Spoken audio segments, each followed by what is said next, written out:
Let's talk about it. Let's talk about this shit. So, once again, we're back to losing ways. Back to doing what we do best. And that's lose. Once again, we lose. This time to Crystal Palace, a team that we've already beaten this season. I mean, the manner of defeat wasn't too bad as it goes, which is surprising. But usually, I don't know. I felt like we could have got something from this. And yeah, it was just disappointing. Disappointing to say the least, because we had everybody that we had on, that we needed on, and at the same time, we're still losing. Yeah, I don't know.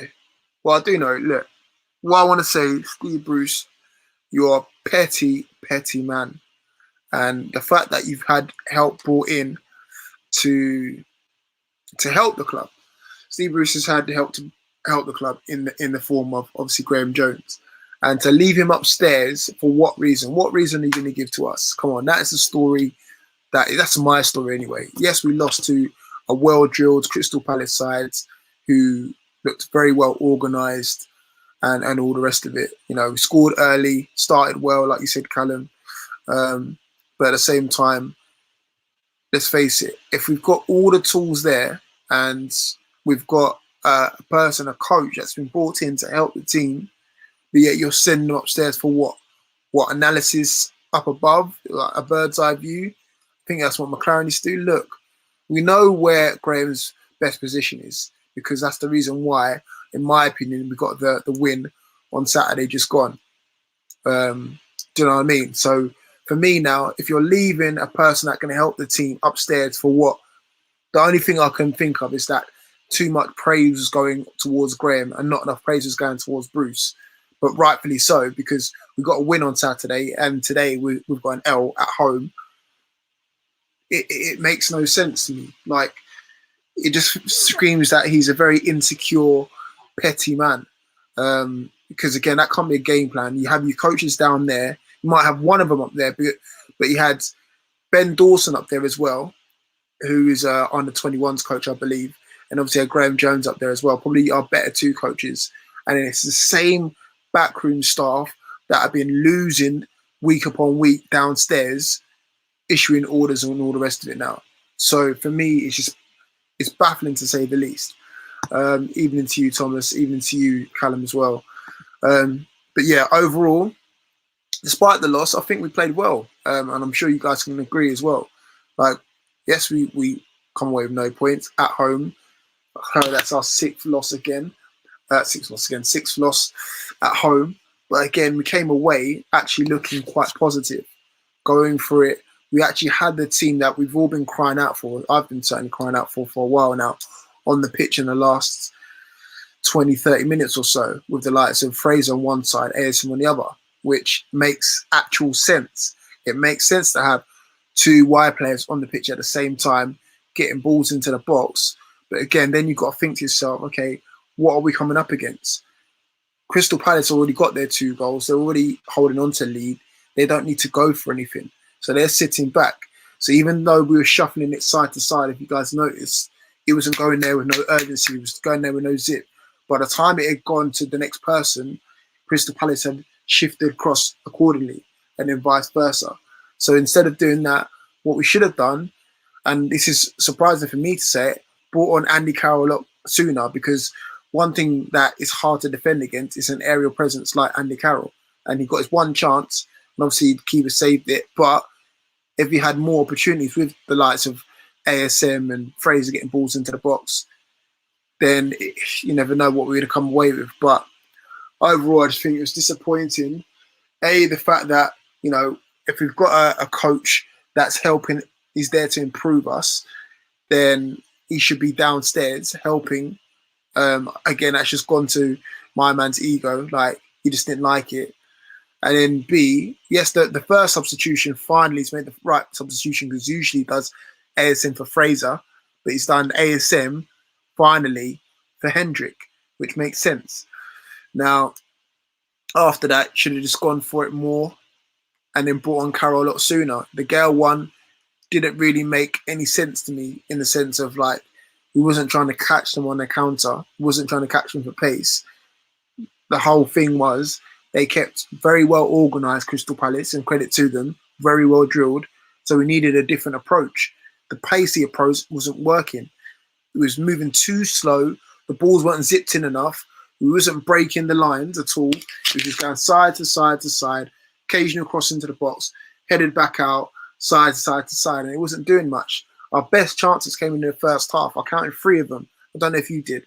I counted down Mirren chance from the free kick. Cher had a pop, which went slightly wide, and Fraser had one as well. So 3 chances in the first half. Second half, not so much. But overall, just disappointed to say the least. But the thing I've got to take from that is Steve Bruce is a petty man. To not have someone who's there to help you, help the team, not downstairs, and have him upstairs doing what? What can he do upstairs? It just baffles to me. Why you got to have 2 people upstairs? It's just baffling to me. Just reading through your comments. James Dean, their promising spells were overall shocking performance. We ended the game with 6 strikers almost and still didn't pull one back. I wouldn't say shocking, because I actually thought we looked better. I just feel that we didn't have the tactical awareness, or to think like, how can we counter against them? Do you know what I mean? As I said before, Crystal Palace, once they got the 2 goals, they just sat back and they was just trying to catch us on the counter with Zaha. Obviously, Zaha then went off, brought on Benteke or whoever, and then they was trying to catch us on the counter, but they already got their 2 goals. So again, we needed someone who's just going to either go at them, someone like ASM, or beat them early, and that would have been Carroll. But we brought Carroll on with 5 minutes to go. What's Carroll going to do? Realistically, with 5 minutes to go, Carroll's probably going to get 1 or 2 chances. He got 1, and again, it was well saved. So baffling to me, baffling to say the least, bro. Sorry, going to Jeff Carr. Shout out to you, Jeff, mate. Played like the home team, but a little too slow, too many back passes. That's exactly what I said. Nailed it. Jeff, you nailed it. Too slow. The side pass was too slow. It's like crab football, isn't it? And then at the same time, it wasn't quick enough. Whereas when they're going against us, it's direct. Boom, boom, boom, boom. And why take 5 or 6 passes when you can do it in 2? Do you know what I mean? We did it sometimes. We would try and go direct to Wilson, and then Wilson's just looking to kind of pivot and see who's got off of him. But sometimes we're just going far. It was going to the left way too many times. It was too obvious. Jamal Lewis, and then obviously when ASN came on, he was going to the far left. On the right-hand side, we have Ryan Fraser. Bless him. He did okay. It's nice to see him complete 90 minutes for a change. And then Mankio's not doubling up with him at all, because Mankio gets a nosebleed every single time he goes past the halfway line. So it's just baffling to me on that sense. But yeah, at least we took off Hendrick. That's one positive, because I can't see too many more performances with Hendrick still on the pitch. Like, I'm glad Willock's come in now. I'll be looking forward to seeing what he can bring to the team. Shelby looked okay, but after the goal, we kind of just switched off, I believe. After the goal, like, that's the thing. I need to see a bit more. Yes, he's a clean strike. That's what he's good at. He can connect with the ball. Cool. But after that, you've got the captain's armband for a reason. Should be leading by example. And I'm not really seeing that all the time. Shelby can't play twice. Bro, he can't. I've been saying it for time.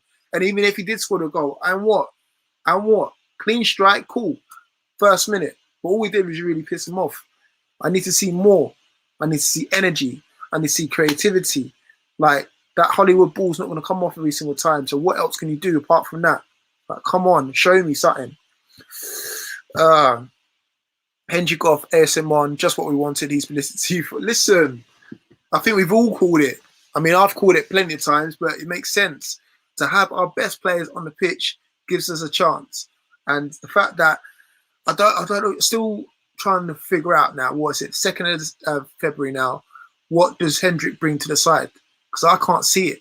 I really can't. Since that first goal that he scored for us, I can't see what he brings to the side. And if it's at the disposal of ASM. No way should it be at the disposal of ASM. Like, for me, ASM starts. I know you're trying to give me the whole COVID situation, cool, but surely he must be over that. If he's playing football at professional level, he should be able to do more than 30 minutes. I'm sorry. There's no rule in place for Bruce. In fact, this is a message to Bruce if he actually ever gets to see it. There should be no rule in place in your head that you have to wait to the 60th minute to bring a player on, especially of ASM's caliber. Bring him on early. If we're chasing the game, 30 minutes realistically, he's probably going to get 2 or 3 runs. He needs a half at least. Do you know what I mean? Those extra 15 minutes or so, that could be 2, 3 more extra runs, win us a penalty, win us a free kick in a dangerous area, something along those lines. But every single time, so rigid. Oh, I've got to wait to 60th minute to make my substitutions. No, we're chasing the game. We've got nothing going on at the moment. Get someone who can go direct. Anyway, Hanny, I don't think we were playing the best formation. We were punished for net. Having, I'd say 4-3-3 is the way to go. Look, I like the fact that we did switch it up for a little bit. In the first half, towards the end of the first half, we switched up a little bit. So we dropped Hayden in a little bit deeper into into the back 3 or back 4. Yeah, into back 3. Sorry, because we're playing 4-4-2, weren't we? Sort of ish. And then we used our wing backs, or we used our fullbacks to be wing backs, which is good on one side, which is Jamal Lewis' side, but Mankio's side, he doesn't get forward enough for me. And obviously that's where Yedlin's strength is. I know Yedlin's at the club now, but that's Yedlin's strength. Whether he can cross the ball or not is a different thing altogether. But to have a fullback, I want for the moment where we can have 2 fullbacks, A, full of energy and pace, and B, that can cross the ball. And it's almost like the Liverpool sort of Trent and Robertson style, where you got 2 fullbacks going forward. And they're not the only 2.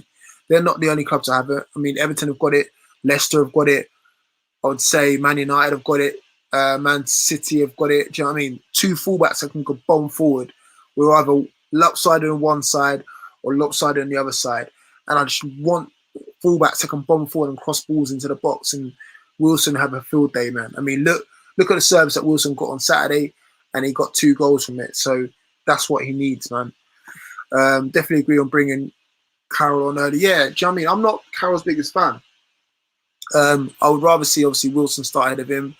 Most of the times, I'd rather see Gale start ahead of him. But for me, I'm watching the game now, and I'm seeing 2 banks of 4 from Crystal Palace.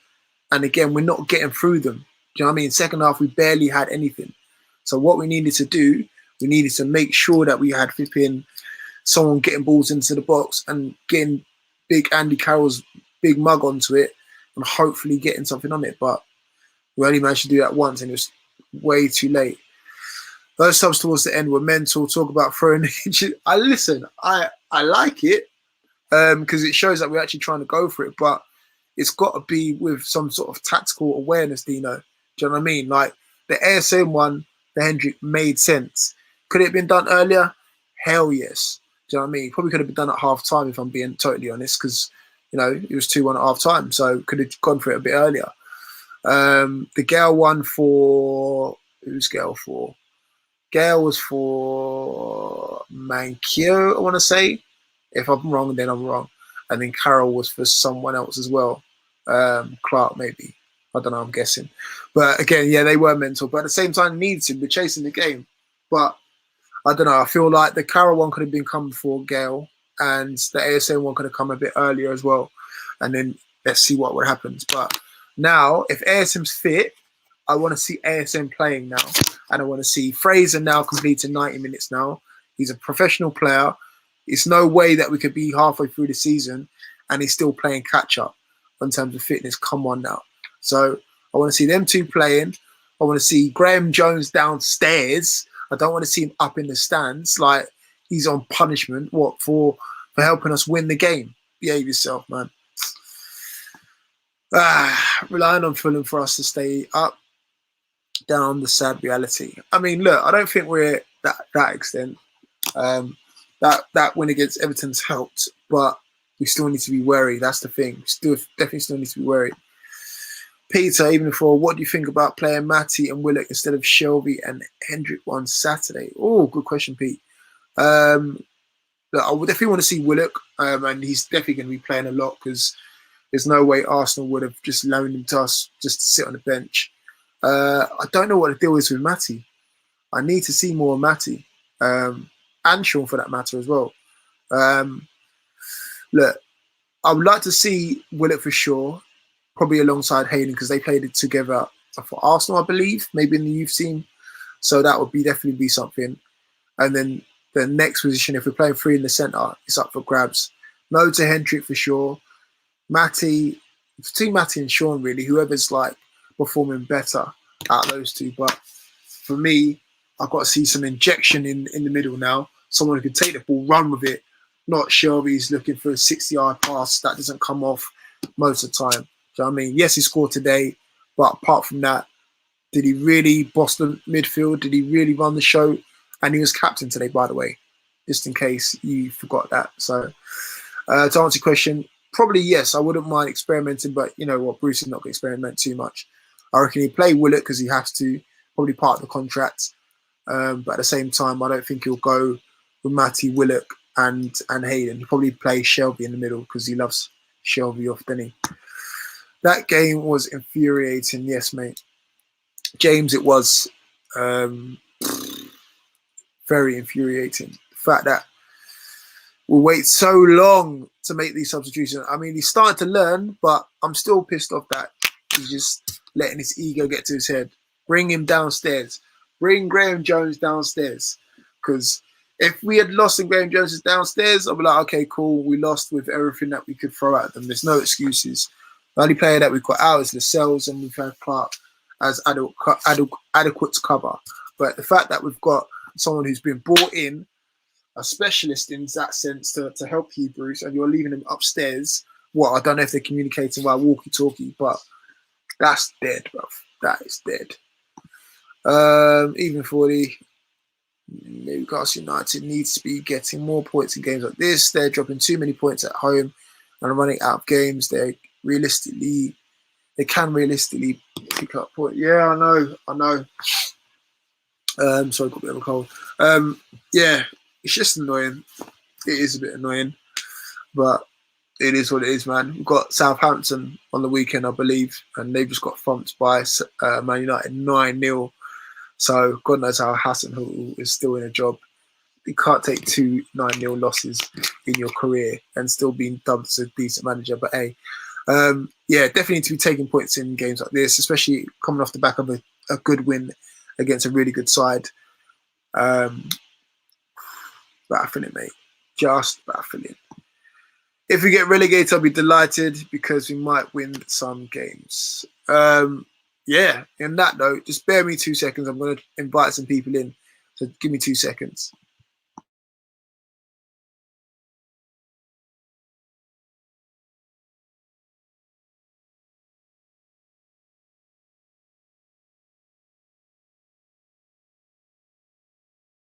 Yeah, I'm back.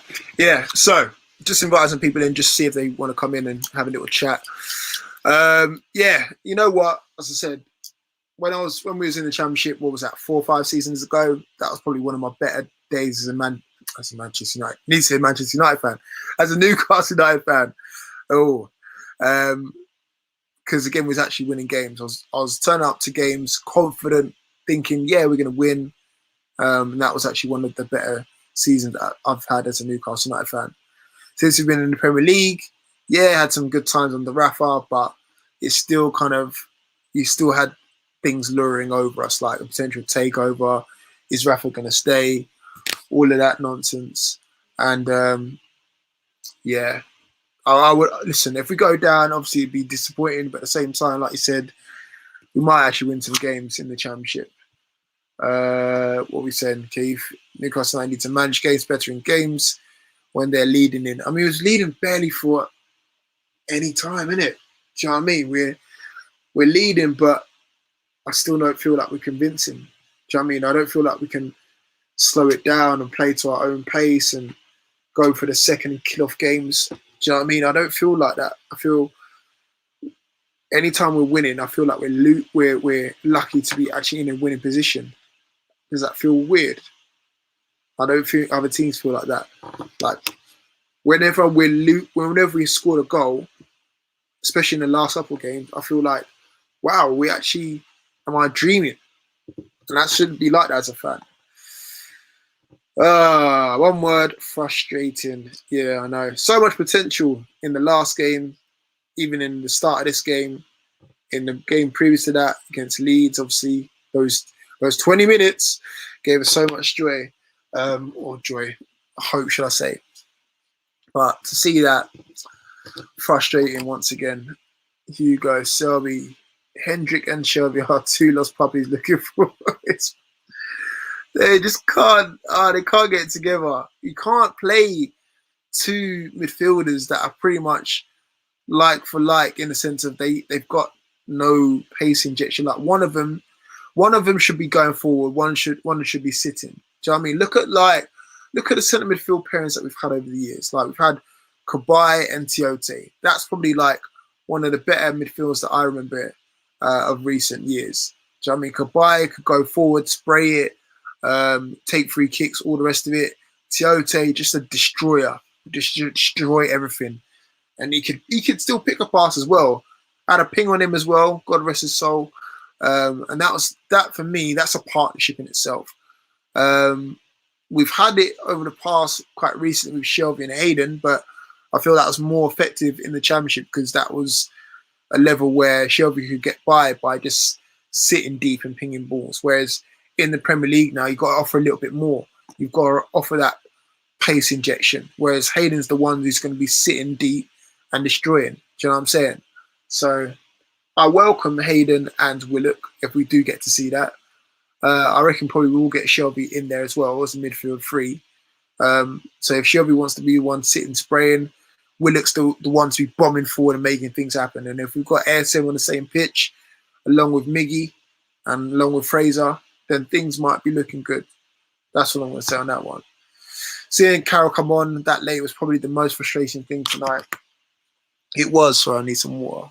Oh, no water down here. Yeah, it was. To put it bluntly, it was just a mind fuck because usually I don't want to see Andy Carroll anywhere near this first team.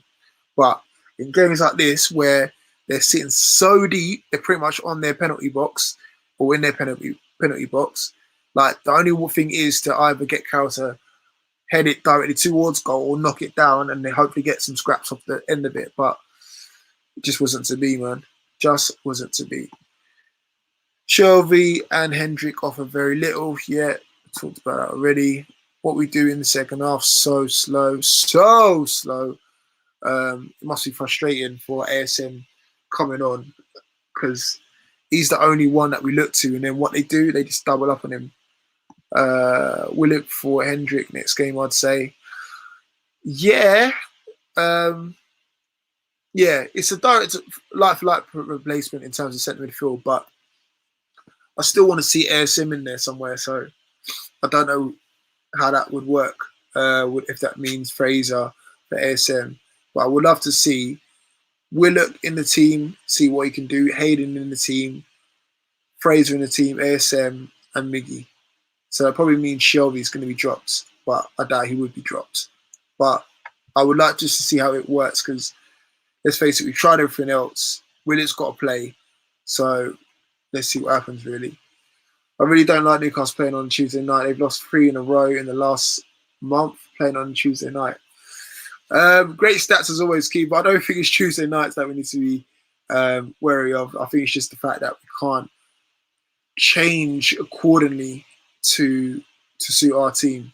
Do you know what I mean? Like we need to kind of snap out of it. Just too slow. Just too slow. Too pedestrian. And the ideas probably were upstairs with Graham in his little black book and not downstairs with Steve Bruce on the sideline. We now play a wounded animal in Southampton who just lost 9-0. And you know what? In fact, this is one for Keith. I know it's not a Newcastle United fact, but it's a Southampton fact. Who did Southampton play after they got thrashed 9-0 by Leicester City? because I want to see what the resulting was like that after that. Because, like you said, yeah, wounded animal, 9-0. If Hassan Hootel's still there, which I'm sure he probably will be, despite suffering a 9-0 defeat, who did they play last time? And what was the scoreline? Because they're going to be pissed. They're going to come out, and whoever it's going to be, and it happens to be us, and they're going to take it out on us. And you never know, we might suffer a 9-0. Bruce out right now. If only, Matthew. If only. Yeah, it's not going to happen, mate. We've got him to the end of the season. We brought in a midfielder. We brought in a coach, a first-team coach. Bruce is not going anywhere, mate, unfortunately. Unfortunately, he's not. I don't think our players are fit enough. The press was non-existent compared to Everton. That is a good point, James. That is a good point. You know, the press was lackluster. The press was just, yeah. I mean, look, it wasn't so much the press. I think when we had the ball, because usually the possession stats don't usually go in our favour. But if someone wants to get the possession stats, I'm sure that it was in our favour because we had a lot of the ball. It was just that it was so slow and we couldn't pick the eye of the needle. It was just so slow, sluggish, in fact. And by magic, I have Mr. Pete. How you doing, son? You all right? Yeah, frustrated about that game today. You kind of feel that it was a game where we could have got some points from. So I'm really disappointed that we didn't at least get a draw out of that. But we didn't deserve it, to be fair. Yeah. I was just saying to people listening that I think it was just too slow. Just when we had the ball, this is probably one of the few games that we actually had decent possession stats. When we had the ball, he was just going so slow. And then when we actually made the substitutions, lo and behold, this was probably the first time in a long while that I wanted Andy Carroll to come on just to offer something different. But we bring him in, 5 minutes to go. 5 minutes to go. Because they set up so well, and credit to Crystal Palace, so well drilled, 10 men behind the ball. And when we kept popping it side to side, it was so slow. Bring on Andy Carroll, throw it into the box. He had one chance. And that was it, man. The thing about bringing on those players, it was great to see so many attacking players come on the pitch. Yeah. But there's no structure to it. So, they brought on Gale, they brought on St. Maximin, they brought on Carroll, but you didn't really know where they were playing, so they were a bit all over the place. So it didn't give us a flow. You get people running into people or stepping on toes when you need a bit of structure and people to create a bit of space. But look, in the first half was okay. We got the goal. We had the 5 minutes of madness where we just couldn't defend and we conceded 2 goals, and then we took the initiative again and we were the better team and probably could have scored again. But in the second half, when you expect us to really try and kick on and really, put our emphasis on the game, because Palace weren't great. Palace were not great at all. And defensively, they were leaving gaps. It was slightly better second half, but we didn't put them under enough pressure. But if you're just going to sideward pass across the midfield without penetrating the attacking into the box, what's the point? That was Palace's dream. No penetration whatsoever. As you said, he was just going side to side, and it wasn't even zipped side to side. It was no urgency. It was just so slow. So by the time the ball was moved across, Crystal Palace have had a chance to move across themselves. So it's not like we're exposing any gaps. And the only shining light that we might have had was ASM coming on. And what do they do with ASM? Like any other team does, they double up on him. So again, he had one little jinky run. He got through once. But again, we can't just keep relying on it. It's just so predictable. If I can see it, you can see it. Then, lo and behold, this is what these guys get paid to do. So of course they can see it as well. And that was it. He got 1 or 2 ins. There's a couple where he probably could have shot earlier. He likes to work it right into the box before he shoots, but sometimes he can be on the edge of the box and he can be in a great place to shoot. And he decides to go that little bit further, and he doesn't need to. He's got a great shot on him, and he can work the keeper. He can put some power behind it as well. We just need to be confident outside the box to take chances. Shelby scored from hitting it outside the box today. We don't normally do it as a team, but we've got players that are capable. Hayden, Shelvey, St. Maximin, Fraser, they can all score from outside the box, but for some reason they're just afraid to shoot. And that was it. I mean, the keeper had hardly anything to do second half, and that tells you the story really. But look, I don't want to sort of dwell on it too much because it is what it is. Like, if we'd have not won on Saturday, we wouldn't have expected to win today. So it's one of those things. But we do need to get something from Southampton on Saturday. We have to readjust the balance of our momentum, because we were coming into this positive. And to keep that positivity going, we need to get something from Southampton. They just got smashed 9-0. It doesn't mean they've got worse bad players, and they will come to us and they will cause us problems, but their confidence will be shot, and we need to take advantage of that, because we've got Chelsea and Man United next after that, both away from home, and we're not expecting anything out of that. And for all we know, after those two games, we could be sitting in the bottom three if Fulham pull some results out of the losses. So where we could have pulled ourselves away from the relegation zone today, we've kind of been dragged back into it, and that's the worry. Just going to read out some of these comments as well. So Irishun saying, if Hayden is dropping deep to collect the ball, why are all our midfield standing on the halfway line looking to pass the ball sideways? Yeah, you agree with that. Yeah. Dave agree. Bruce needs to stay in the stands next week, far away from the team. I agree. I'll ask you about that in a second, mate. Apparently Jones was back down after 10 minutes, and that's according to Lee Ryder. Thank you, Keith. You come in with the stats. I'll get to you in a second. I don't rate the sales, but we needed him, especially for that first goal. Sharon and Clark are ballers, but are too soft. 40, hand on heart, have you ever seen enough in the last 3 games to convince you that they stay above Brighton and Fulham to stay up? Good question. Here we go. 61 possession. Yes, I just wanted to know that. 21 shots, 9 corners versus 1 scored. Right. So one of the first things I brought up, Pete, was about this whole upstairs, downstairs scenario with Graham Jones. Now, I've been harping on about him. I didn't even rate him at first. I didn't know who he was. But obviously, I saw the Everton performance. That was good. I'm putting it all on him. And then lo and behold, first half or first 10 minutes, according to someone in the comments, and Lee Ryder, Callum, sorry, that he was upstairs and he came downstairs after 10 minutes. Now, for me, that's an ego thing for Bruce, because you saw the way he answered it in the or avoided answering it in the what's it called presser, and then to leave him upstairs and then bring him down after 10 minutes, like, what's that about? Do you know what I mean? He's there to help. Yeah. So, look, it's for me. It's becoming increasingly clear that he wasn't brought in by Steve Bruce, and I think it was really interesting tonight. And I can't remember who mentioned it. Someone I think mentioned it on Twitter that I looked earlier. That not once tonight did they cut to the bench when Graham Jones was actually coming out. Graham Jones was apparently coming out and giving a lot of instructions. They only cut to the bench when Steve Bruce was looking like he was saying something.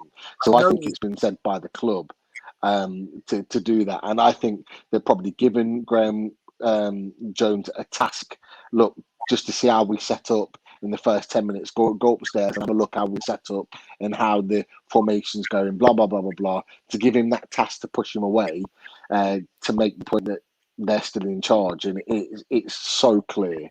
And it's becoming clearer now that was the route. It was either sack Bruce and get rid of his staff, or bring someone in that they trust to get things right.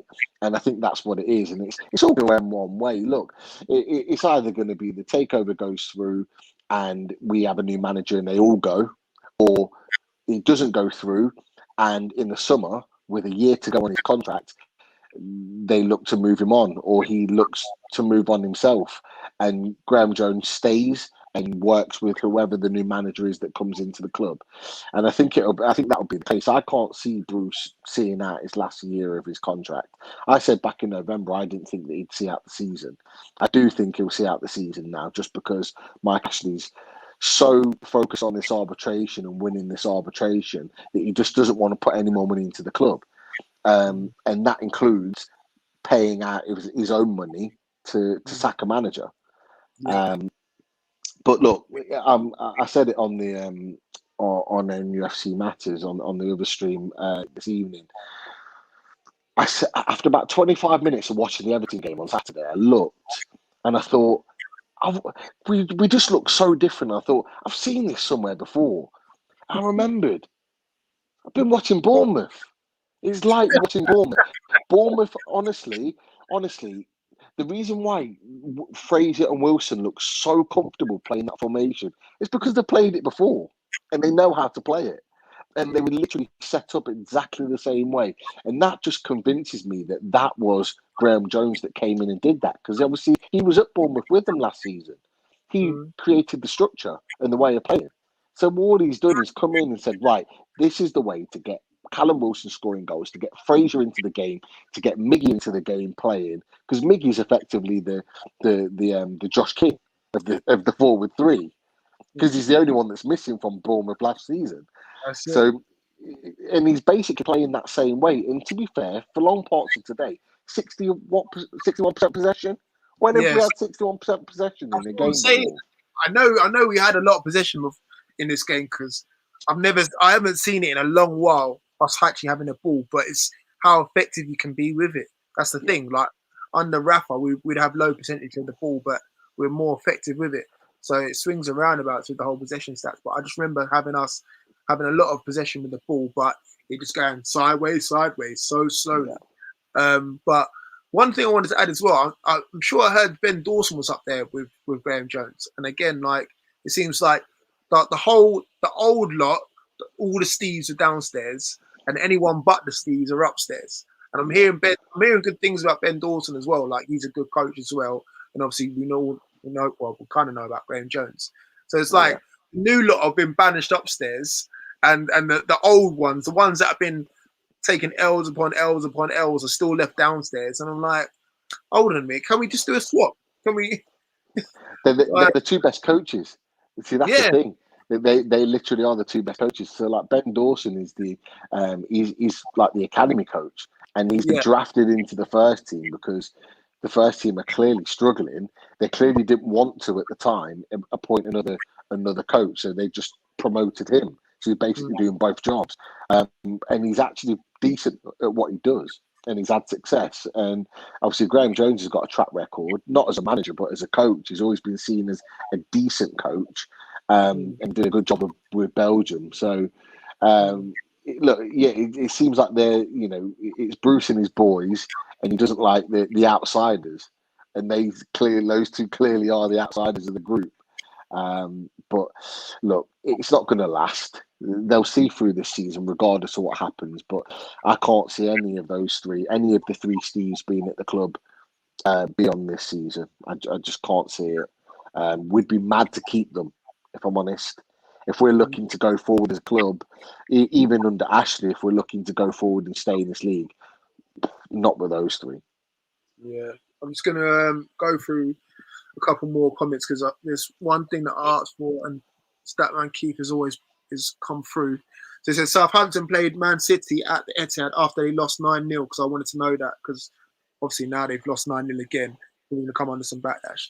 And lost 2-1. They took a couple of games to get their first win after losing that one. So, okay. But they played Man City. Man City. So, again, that could change very, very quickly.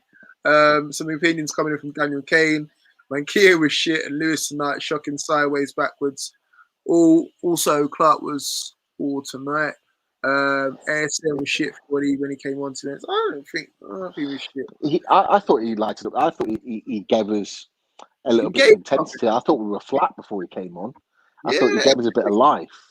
But who said about the fullbacks? Who was the guy that said Daniel Kane, he just basically laid into everyone, basically. Oh, and he said Almiron was man of the match. He was class. Almiron was great. Almiron's really thriving in this new formation, this more attacking style. He's probably the only one that gets any plaudits from me.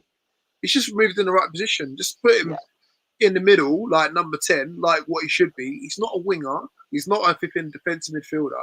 Play him in the middle, like just behind Callum Wilson. And if he can somehow think of a way to get ASM on the same pitch, Fraser on the same pitch, I think that's the first 90 minutes Fraser's actually completed. Bloody hell, and he's pretty much half the season's gone already. So if you can get all them three players and Wilson on the same pitch at the same time, and then we've still got Willett to bring in, hopefully he can bring some injection of pace in the middle, because that centre midfield area is just so sluggish. I mean, look, Shelby scored a goal today, cool, big whoop. But after that, like him and Hendrick, they're not offering any sort of pace. Like one's got to sit and one's got to go. Like I just put it up earlier. Like in terms of central midfield pairings that we've had across the years, the one that springs to mind is Kabay and Tiote, because Tiote destroys, decimates, and all the rest of it. Kabay could do it all. He could go forward, he could spray passes, he could take free kicks, and we've tried for the longest now to replace that in the likes of Shelby and whoever, but we just can't. Do you know what I mean? So hopefully Willett can give a little bit of that. I'd start him. We spoke about it yesterday when the deal went through, and I'm still to be convinced by him. But for all of the raw talents that you've mentioned, the fact that he's strong, the fact that he can carry the ball and he's got pace, I think that centre midfield, it just needs freshening up on Saturday. I think bringing in a new sign and a new player that's hungry to impress could be the sort of the medicine that the team needs. But I've got to be honest, I didn't think Shelby played that bad, but I think that he was tired. I think him, Hendricks, and the two fullbacks, like the guy mentioned in the comment, I don't think they played nowhere near as well as they did against Everton. But I think it's because they gave so much against Everton. They just looked, when it got to sort of like 55, 60 minutes, they just looked absolutely shattered. They just, they were. And someone mentioned them playing two games in a week, and I agree. Like, for them, like the likes of Shelby's not a runner, is he? Like, let's face it, he's not a runner. So for him to be playing 2 games in 1 week, bench him, like rest him, whatever. Get Willock on. It's going to be in his contract to play as many games as possible. I'm sure of it. Do you know what I mean? He's not going to come from us to be playing Splinter on the bench, is he? Let's face it. So it's either going to be Hendrick or Shelby sitting out. I would probably bench them both, if I'm being honest. If we can get ASM on the pitch, as I said before, I think someone's even put it in here now, like 4-2-3-1, Hayden, Willock, ASM, Almiron, Fraser, Wilson, let's go. For me, I'm happy to go with that. Like injection of pace, you've got creativity there. I'm willing to try it out. We've tried everything else out. It's clearly not worked this season. That's what our 12th loss already this season. So for me, I'm ready to go. The only thing I'd say with that, I would just say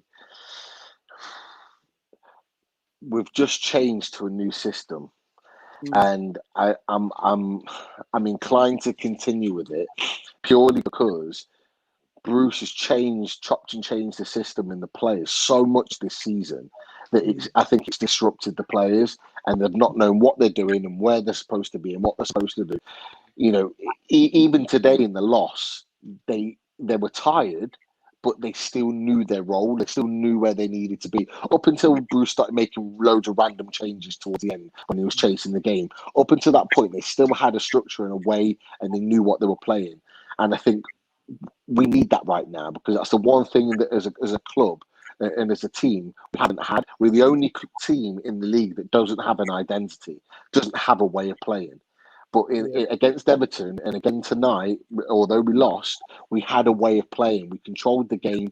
Although it was a bit side to side, we still looked to get those overlapping fullbacks in. We still looked to get Miggy going forward and trying to create something.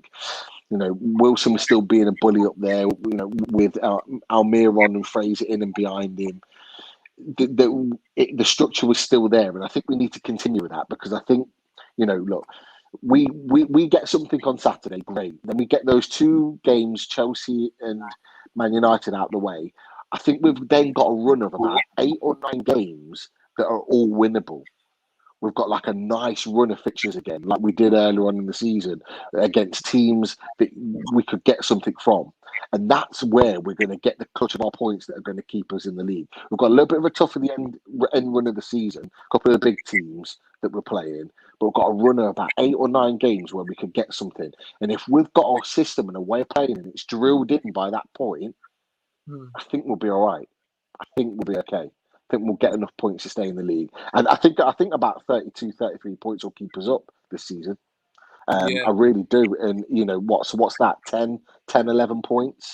We've got a clutch of games coming up where I think we can get enough points to keep us in the league. Hopefully, Graham and Ben will be allowed back downstairs by then. So hopefully they can have some. We need them.